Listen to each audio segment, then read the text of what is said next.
Thank you. Lee Anderson. Thank you, Chair. Home Secretary, I'm going back to small boats now. This is now a massive industry. We have the gangs making millions of pounds. We have Serco making millions of pounds. Hotels making millions of pounds. And some dodgy immigration lawyers making millions of pounds. It is a massive, massive industry. And this is because of the pull factor. People are coming here through several countries because there's a massive pull. They're picked up in the sea, they're driven to Manston, they're processed, and then put in hotels, and then dispersed.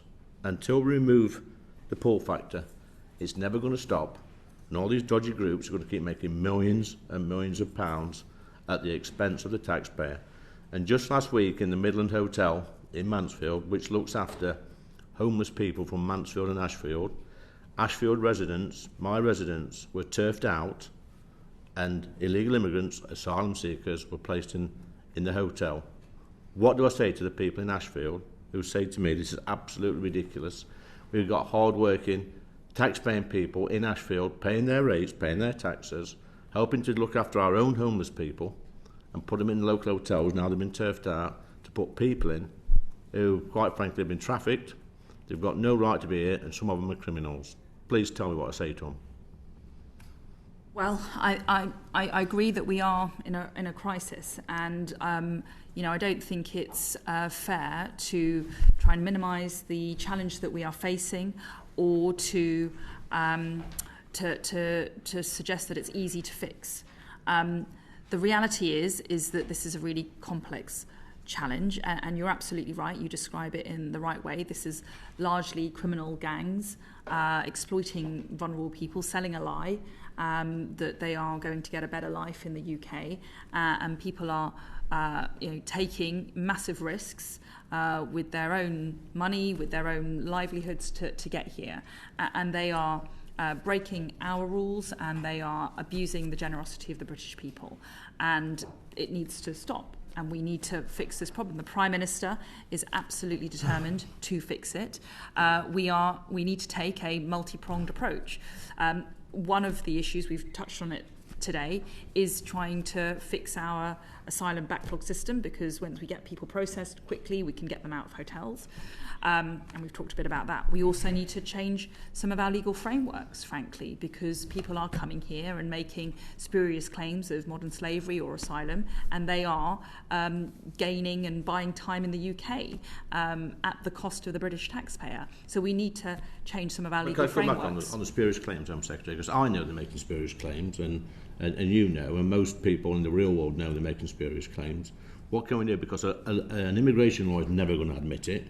A claimant's never going to admit it. So how do we solve that problem? Well, we did announce earlier that we are going to introduce legislative measures. I can't go into the detail of what that legislation is going to include, because discussions are still live within government.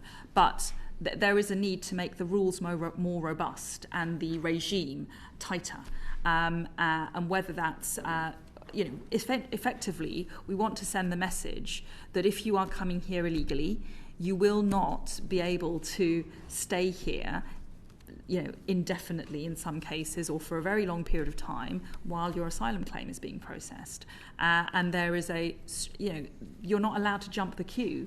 You're not allowed to play the rules. So that's the regime we need to set up. The Nationality and Borders Act has made some progress in getting to that point, and some of it is due to be operationalised, and the age assessments are one part of that puzzle. So the legal changes will be part of our solution. We also need to work with the prevention and the detection further upstream, and Dan's work with the National Crime Agency. You talked a lot about the criminal element of it. There's been some success between the French authorities and the UK authorities in actually intercepting some of these gangs, arresting hundreds of the individuals who are facilitating the criminal activity, and actually resulting in the disbanding of some of these gangs. So that's part of the problem. That won't fix it completely. One more question, Home Secretary. But it's part of the problem, part of the solution. Short of time. I'm being told that hotels all over the country are being offered twice as much money to accept asylum seekers, illegal immigrants, as they are to house homeless people or just normal tourists. Is that true? So I don't know the specific terms contained in the contracts relating to particular hotels. What I do know, however, is that there has been a paucity of supply of hotels which have been available for this particular We were use. told, Home Secretary, during COVID that the reason that immigrants were in hotels was to stem the flow of the virus, to control the virus. The virus is gone now, but we're putting more in hotels. Why?